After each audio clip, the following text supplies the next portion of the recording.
Friends, welcome to my YouTube channel.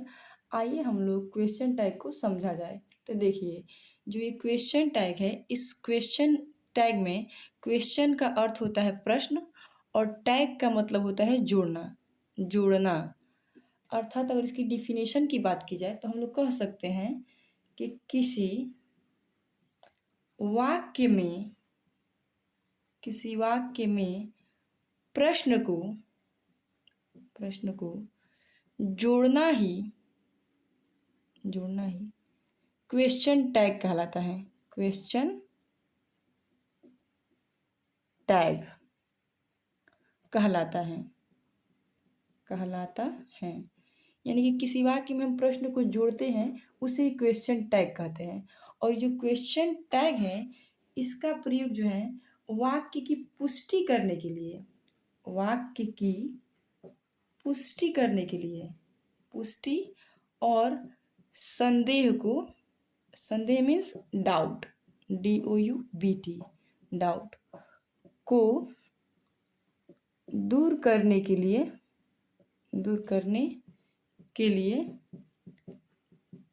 किया जाता है। तो आइए इसे एक बार फिर से समझा जाए। तो हम लोग लिखे हैं कि क्वेश्चन टैग जो है, इस क्वेश्चन टैग का प्रयोग किसी वाक्य में प्रश्न को जोड़ने के लिए और वाक्य की पुष्टि करने के लिए तथा अपने डाउट को दूर करने के लिए किया जाता है। आइए इस एग्जाम्पल के माध्यम से समझा जाए। तो एग्जाम्पल हम कह सकते हैं, देखिए एग्जाम्पल हो सकता है कि वह ठीक है। ठीक, तो इस वाक्य को हमको क्वेश्चन टैग करना है, यानी कि इसमें क्वेश्चन जोड़ना है। तो हम कह सकते हैं कि वह ठीक है ना। ठीक है, यहाँ पर क्वेश्चन मार्क लगा देंगे। तो हम लोग आम बोलचाल की भाषा में भी ऐसा सेंटेंसेस का प्रयोग करते हैं। जैसे हम लोग कहते हैं कि खाना खाना है ना, आपको वहाँ जाना है ना, यानी कि जो लास्ट में न लगा रहे हैं ये न ही क्वेश्चन टैग का प्रयोग करता है। और इस न लगाकर ही किसी सेंटेंस के अंत में इस क्वेश्चन को टैग कर देते हैं मीन्स जोड़ देते हैं। तो इस वीडियो में हमको यही पढ़ना है कि अगर किसी सेंटेंस में क्वेश्चन को टैग करना हो अर्थात जोड़ना हो, इस न के लिए किन किन अंग्रेजी का प्रयोग करेंगे, यानी किन किन वर्ड्स का प्रयोग करके इस न का इंग्लिश बनाएंगे और इस सेंटेंस का क्वेश्चन टैग बनाएंगे। तो आइए हम लोग आगे देखा जाए। तो देखिए, मैं इसे साफ कर दे रही हूँ और आगे हम लोग समझा जाएगा क्वेश्चन में और क्वेश्चन टैग में क्या अंतर है। तो आइए हम लोग आगे देखा जाए। तो देखिए, इसे दोनों एग्जाम्पल के माध्यम से समझा जाए। तो जो ये क्वेश्चन है, इसमें मैं लिखी एग्जाम्पल इज ही काइंड, जिसका अर्थ होगा क्या वह दयालु है। इस वाक्य में क्वेश्चन पूछा गया कि क्या वह दयालु है। तो अगर वो व्यक्ति दयालु होगा तो हम लोग कहेंगे यस, अगर वो व्यक्ति दयालु नहीं होगा तो हम लोग कहेंगे नो। तो ये यस और नो टाइप हो गया। ठीक, यानी कि इंट्रोगेटिव सेंटेंस ही है जिसका उत्तर हमको यस में मिलेगा, नहीं तो नो में मिलेगा। इस सेंटेंस में पूरा एक क्वेश्चन किया गया और जिसमें होप रखा जा रहा है कि कोई व्यक्ति आंसर देगा कि वो दयालु है कि नहीं है। लेकिन जो हम लोग का दूसरा है यानी कि क्वेश्चन टैग है, इस सेंटेंस में देखिए क्या हुआ है कि he is kind, is not ही, यानी कि इसका अर्थ होगा कि वह दयालु है ना। यानी कि यहाँ पर जो है पूरी तरह से क्वेश्चन नहीं किया गया है, यहाँ पर क्वेश्चन को जोड़ा गया है। यानी कि ये जो सेंटेंस था हमारा, ये असर्टिव सेंटेंस था जिसका अर्थ है कि वह दयालु है। अब वह दयालु है में इसी सेंटेंस में न जोड़ दिया गया और लास्ट में क्वेश्चन मार्क लग गया, जिसका अर्थ हो गया कि वह दयालु है न। अर्थात इस वाक्य में क्वेश्चन को किया नहीं जा रहा है बल्कि क्वेश्चन को जोड़ा जा रहा है। तो वही हम लोग तीन अंतर लिखे हैं क्वेश्चन में और क्वेश्चन टैग में, कि जो एक क्वेश्चन होता है ये एक पूर्ण वाक्य, यह जो क्वेश्चन है ये एक पूर्ण वाक्य होता है, यानी कि पूरी तरह से इस क्वेश्चन इसमें किया जाता है। तो हो गया। और जो इसमें दूसरा लिखे हैं कि जब किसी बात को हम नहीं जानते हैं तब क्वेश्चन का प्रयोग करते हैं। तो इस सेंटेंस में हम लोग नहीं जानते थे कि वो दयालु है कि नहीं है, इसलिए हम क्वेश्चन का प्रयोग कर दिए। और जो क्वेश्चन होता है इसका प्रयोग स्वतंत्र रूप से होता है। तो देखा जाए तो पूरा सेंटेंस में ये क्वेश्चन है, यानी कि पूरी तरह से इसका प्रयोग हुआ है, तो ये अपने आप में स्वतंत्र रूप से हुआ है। लेकिन अगर क्वेश्चन टैग की बात की जाए तो जो क्वेश्चन टैग है ये किसी क्वेश्चन का एक भाग होता है। यानी कि देखिए जो ये क्वेश्चन टैग होता है ये क्वेश्चन टैग किसी वाक्य का एक भाग होता है। जैसे कि यहाँ पे एग्जाम्पल है कि he is kind is not ही, तो ये हमारा एक वाक्य था। इस वाक्य का एक छोटा सा भाग है जो कि यही जो सेंटेंस हम लोग का इतना दूर का है ये क्वेश्चन टैग हो गया। ठीक, तो ये क्वेश्चन टैग जो होता है ये वाक्य का भाग होता है, पहला बात। दूसरा है कि जो क्वेश्चन टैग होता है इसका प्रयोग वाक्य की पुष्टि के लिए करते हैं या फिर अपने डाउट को दूर करने के लिए करते हैं। जैसे कि ही इज़ काइंड, वो दयालु है, तो यहाँ पर तो बात कह ही रही है कि वो दयालु है, लेकिन इस चीज़ को कंफर्म करने के लिए हम कह रहे हैं कि वो दयालु है ना, अर्थात इसकी पुष्टि कराने के लिए इस क्वेश्चन टैग का प्रयोग हुआ है। ठीक, अब अगला जो लिखे हैं कि इसका प्रयोग स्वतंत्र रूप से नहीं होता है। यानी कि जो क्वेश्चन टैग है कभी भी यहाँ पे एकदम क्लियर कट यहाँ पे नहीं आएगा। यानी कि जो क्वेश्चन टैग होता है वो अकेले किसी सेंटेंस में नहीं आता है, बल्कि क्वेश्चन टैग का प्रयोग हमेशा, देखिए जो ये क्वेश्चन टैग है इस क्वेश्चन टैग का प्रयोग कभी भी अकेले सेंटेंस में नहीं होता है, बल्कि किसी सेंटेंस के बाद किया जाता है। यानी क्वेश्चन टैग स्वतंत्र नहीं होता है, और जबकि ये जो क्वेश्चन होता है ये स्वतंत्र होता है। तो आप लोगों को समझ में आया ही होगा। अब आगे हम लोग देखा जाए कि जो क्वेश्चन टैग बनाना है इसके लिए क्या क्या शर्तें हैं। क्वेश्चन टैग बनाने के नियम एवं शर्तें हैं वो निम्न प्रकार से हैं। पहला हमारा हो जाएगा कि अगर कोई वाक्य अगर कोई वाक्य दिया हो तो उस वाक्य एवं वाक्य का क्वेश्चन टैग दोनों एक समान टेंस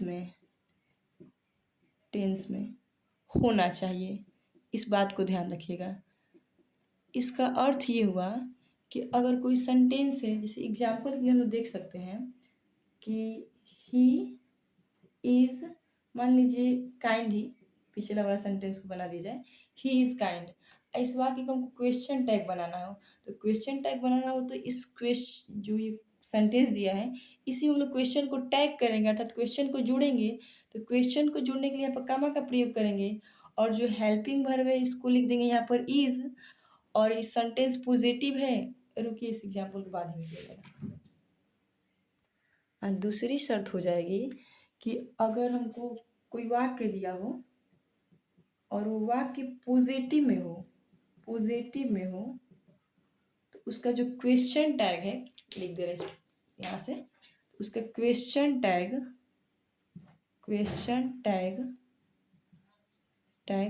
निगेटिव होगा। ध्यान रखिएगा, निगेटिव होगा। और कोई वाक्य दिया हो और वाक्य निगेटिव हो तो उसका जो क्वेश्चन टैग वो पॉजिटिव हो जाएगा, पॉजिटिव। ठीक, और थर्ड इसका शर्त हो जाएगा कि अगर कोई सेंटेंस दिया हो तो उस सेंटेंस में जब हम क्वेश्चन टैग बनाएंगे तो क्वेश्चन टैग का प्रोनाउन यानी क्वेश्चन टैग का जो सब्जेक्ट है।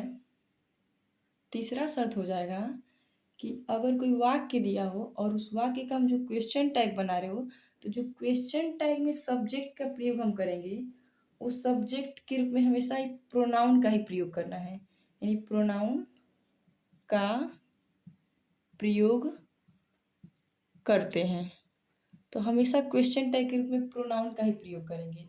और लास्ट हमारा शर्त हो जाएगा कि क्वेश्चन टैग में अगर हम हेल्पिंग वर्ब का प्रयोग करेंगे तो जो हेल्पिंग वर्ब के बाद नॉट का प्रयोग करेंगे, अर्थात अगर सेंटेंस पॉजिटिव रहेगा तो क्वेश्चन टैग निगेटिव बनाएंगे तो जो ये निगेटिव बनेगा तो जो ये हेल्पिंग वर्ब के बाद नॉट का प्रयोग करेंगे वो हमेशा शॉर्ट फॉर्म में होना चाहिए, SHORT shorts form.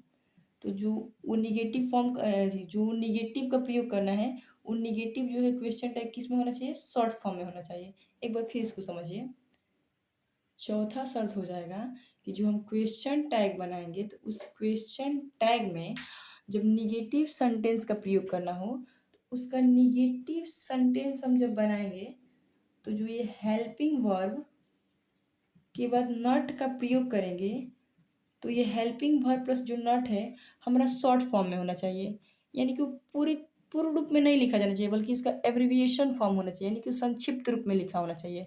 Short form form short form में इसका प्रयोग करना है। जैसे एग्जाम्पल के लिए हम लोग शॉर्ट फॉर्म को देख लिया जाए तो जैसे देखिए, मान लीजिए कोई वर्ड है इज नॉट, तो इस इज नॉट को हम ऐसे लिखेंगे शॉर्ट फॉर्म में, इज नॉट ऐसे लिखना है। जैसे कि मान लीजिए वो दूसरा का एग्जाम्पल देख लिया जाए, मान लीजिए वाज नॉट है, ठीक, वाज नॉट, तो इस वाज नॉट को ऐसे लिखेंगे वाज एन कामा देके टी, यानी वाज नॉट, इसको एपोस्ट्रॉफी एस की तरह एपोस्ट्रॉफी की तरह लिख देंगे, ठीक, यानी कि वाज नॉट इस तरह लिखा जाएगा। लेकिन ध्यान रखिएगा कि क्वेश्चन टैग में जो हेल्पिंग वर्ब प्लस नॉट का प्रयोग करते हैं उसमें कुछ कुछ जो होते हैं वर्ड्स उनको अलग तरीका से भी लिखा जाता है। तो मैं नीचे आपको उन वर्ड्स को लिख दे रही हूँ, आप लोग इनको नोट कर लीजिएगा। देखिए, मैं इन सारे वर्ड्स को यहाँ पर लिख दी हूँ जिनका हेल्पिंग वर्ब के बाद नॉट का प्रयोग कुछ अलग तरीका से होता है। अब इनको छोड़ करके बाकी जितने भी हेल्पिंग वर्ब्स हैं उनका प्रयोग सेम तरीका से ही करते हैं। तो आइए एक बार इसको और देख लीजिए। मान लीजिए इनको छोड़कर अगर कोई भी हेल्पिंग वर्ब है, जैसे मान लीजिए हैड आ गया, HAD, एक बार साफ करके इसको लिख रही हूँ, HAD, हैड, इसके बाद हमको नॉट का प्रयोग करना हो, हैड नॉट का प्रयोग करना, तो जो हमारी ये हैड है ये पूरा हैड इसको लिख दिया जाएगा, इस नॉट का एन लिख दिया जाएगा, उसके बाद एपोस्ट्राफी, उसके बाद जो ये टी है इस टी को लिख देंगे, यानी हैड नॉट। तो जितने भी हेल्पिंग वर्ब्स हैं इनका प्रयोग इसी तरह करके बना देंगे, केवल इनको बस आप ध्यान में रखिएगा। तो आइए इन सारे रूल्स को फॉलो किया जाए कि ये किस तरह से सेंटेंसेस के क्वेश्चन टैग बनाते हैं। तो एग्जाम्पल के लिए मैं लिख रही हूँ कि वी आर रेडी, ठीक है, मान लीजिए वी आर रेडी है, ठीक। इस सेंटेंस को हमको क्वेश्चन टैग बनाना है, तो जब क्वेश्चन टैग बनाना है तो जो दिया गया सेंटेंसेस को पूरा हम लिखेंगे। तो मान लीजिए मैं लिख दे रही हूँ वी आर रेडी, और इसी सेंटेंस को हमको क्वेश्चन टैग बनाना है, अर्थात इसमें क्वेश्चन को जोड़ना है, तो यहाँ पर हम कामा का प्रयोग कर देंगे। हमेशा ध्यान रखिएगा ऐसे ही करना है, कामा का प्रयोग कर देंगे। अब इस कामा का प्रयोग करने के बाद इस क्वेश्चन टैग का स्ट्रक्चर ये हो जाता है कि यहाँ पर अगर सेंटेंस हमारा पॉजिटिव है तो क्वेश्चन टैग निगेटिव लगेगा, अगर सेंटेंस निगेटिव होता तो क्वेश्चन टैग पॉजिटिव लगाते। तो पॉजिटिव निगेटिव का सीक्वेंस यहाँ पर ऐसे होगा कि कामा के बाद आपको हेल्पिंग वर्ब का प्रयोग करना है हमेशा। इस सेंटेंस में हेल्पिंग वर्ब क्या है, आर, तो यहाँ पर हम लिख देंगे आर, ठीक। उसके बाद से ये देखिए सेंटेंस में नॉट या निगेटिव वर्ड्स कहीं नहीं आए हैं, तो निगेटिव वर्ड्स नहीं आए हैं मतलब ये सेंटेंस पॉजिटिव है, तो हमको अब यहाँ पर निगेटिव इसको बनाना है, यहाँ पर नॉट का प्रयोग करना है। इस यहाँ पर नॉट का प्रयोग करेंगे तो आर नॉट को शॉर्ट फॉर्म में ऐसे लिखते हैं, आर एन कामा देखिए टी, आर नॉट। उसके बाद लास्ट में हमको सब्जेक्ट का प्रयोग करना है। सब्जेक्ट जो होगा हमेशा प्रोनाउन ही होगा, तो हम लोग का पहले से ही प्रोनाउन दिया है, तो यहाँ पर हम लोग क्या लिख देंगे वी, और लास्ट में लगा देंगे क्वेश्चन मार्क, तो ये हमारा हो गया। आइए एक निगेटिव सेंटेंस का भी क्वेश्चन टैग बनाया जाए। तो जैसे देख लीजिए कि मान लीजिए एक एग्जाम्पल हो जाएगा, सेंटेंस का भी क्वेश्चन टैग बनाया जाए। तो जैसे एग्जाम्पल हो जाएगा कि ही इज नॉट रिच, इसको हमको क्वेश्चन टैग बनाना है। तो क्वेश्चन टैग बनाने के लिए हम क्वेश्चन को इसमें जोड़ेंगे, तो हम लोग पूरे सेंटेंस को लिख देंगे, ठीक। तो हो जाएगा ही इज नॉट रिच, उसके बाद क्वेश्चन टैग बनाएंगे तो कामा का प्रयोग करेंगे, और कामा का प्रयोग करने के बाद इस क्वेश्चन टैग का स्ट्रक्चर ही होता है कि यहाँ पर आप हेल्पिंग वर्ब का प्रयोग करें। तो सेंटेंस में हमारा हेल्पिंग वर्ब क्या है, इज, तो हम यहाँ पर इज का प्रयोग करेंगे। उसके बाद अगर सेंटेंस निगेटिव हो तो हम लोग को यहाँ पर नॉट का प्रयोग नहीं करना है, अगर नॉट निगेटिव नहीं रहता तो यहाँ पर नॉट का प्रयोग करते, तो हम लोग का तो नॉट दिया है इसलिए यहाँ पर हम नॉट का प्रयोग नहीं करेंगे। तो जब नॉट का प्रयोग नहीं करेंगे तो उसके बाद किसका प्रयोग करेंगे, तो सब्जेक्ट का। तो जो ये सब्जेक्ट होगा ये हमेशा क्या होगा, प्रोनाउन ही होगा, तो हम लोग को तो पहले से ही प्रोनाउन दिया है, तो यहाँ पर हम लोग ही का प्रयोग कर देंगे और लास्ट में क्वेश्चन मार्क लगा देंगे। तो आइए इन दोनों के अर्थ को समझा जाए। तो जो पहला सेंटेंस है इसका इसका अर्थ होगा कि वी आर रेडी, माने हम लोग तैयार हैं। और जो क्वेश्चन टैग बना है उसका अर्थ होगा कि we are ready are not we, यानी हम लोग तैयार हैं ना। तो इस वाक्य में इस क्वेश्चन को टैग किया गया, यानी क्वेश्चन को जोड़ा गया और इसको कंफर्म करने के लिए इस क्वेश्चन को जोड़ा जा रहा है। अब आइए सेकेंड एग्जाम्पल को देख लिया जाए। ही इज़ नॉट रिच, वह धनी नहीं है।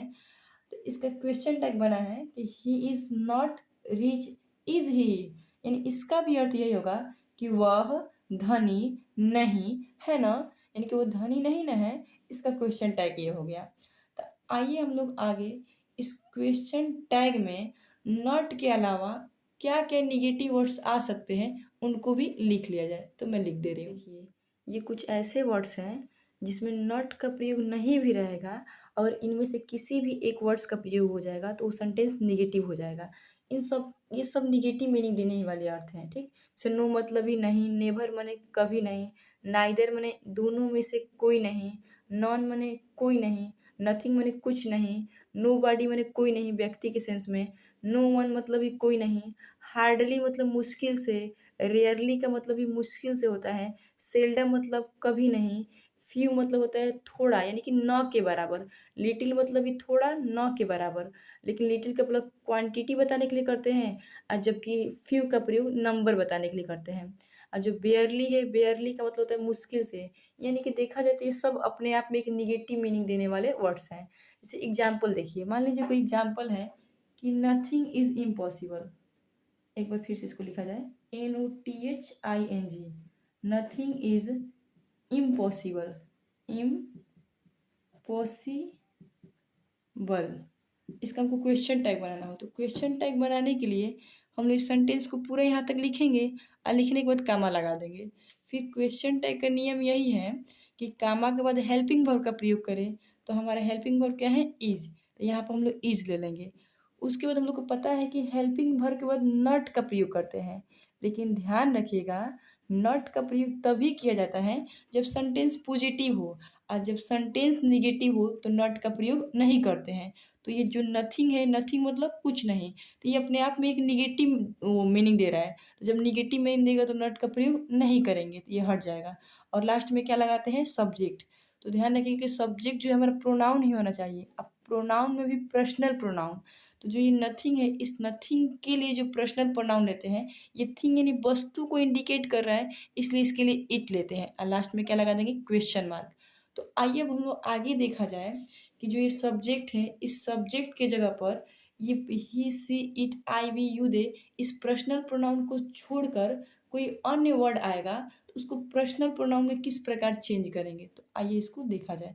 तो पहले मैं इसे साफ कर दे रही हूँ और नीचे मैं उसके यहीं पर लिख दे रही हूँ कि क्या वर्ड आएगा तो कैसे लिखा जाए। सारे वर्ड्स को लिख दी हूँ जो सब्जेक्ट के जगह पर प्रयोग होंगे, यानी कि अगर कोई सब्जेक्ट के जगह पर हम लोग को वाक्य में कोई मेल का नाम दिया, यानी कि राम श्याम मोहन कुछ भी दिया हो तो उसके बदले में हम लोग को ही का प्रयोग करना है। अगर कोई फीमेल का नाम दिया हो तो सी का प्रयोग करना है।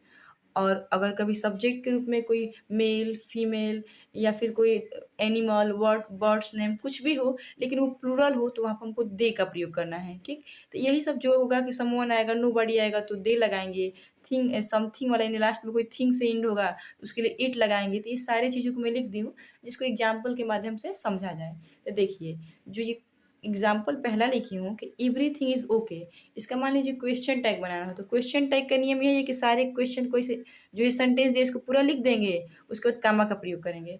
अब कामा का प्रयोग करने के बाद जो इस सेंटेंस का हेल्पिंग वर्ब यानी कि इज है उसको लिखेंगे। तो इज है तो इज। इस सेंटेंस में चेक करेंगे कि जो ये दिया गया सेंटेंस है ये पॉजिटिव है कि निगेटिव है। तो हम लोग जानते हैं कि इसमें कोई भी निगेटिव वर्ड नहीं आया, अर्थात ये सेंटेंस पॉजिटिव है। तो जब पॉजिटिव है तो क्वेश्चन टैग हमारा क्या होगा, निगेटिव। तो निगेटिव के लिए हम लोग नॉट का प्रयोग करेंगे, तो यानी कि नॉट हमारा इसे हो जाएगा नॉट। और जो यहाँ पर हम लोग को सब्जेक्ट का प्रयोग करना है, ये सब्जेक्ट हमारा क्या होगा, तो देखिए लास्ट में क्या है, थिंग है ना। तो जो थिंग वाला आएगा तो उस थिंग वाले सारे के लिए क्या लेंगे, इट। तो लास्ट में हमारा हो जाएगा IT इट। तो इसको मैं दोबारा लिख दे रही हूँ, इट, ठीक। तो ऐसे हो जाएगा, लास्ट में क्वेश्चन मार्क जरूर लगाएंगे, हो गया। तो इनका इसी रूल के हिसाब से बाकी सब हमारा बन जाएगा। अब यहाँ पर मैं एक चीज़ और लिखी हूँ कि अगर किसी सेंटेंस में दिस या डैट आए तो उसके लिए इट का प्रयोग करना है।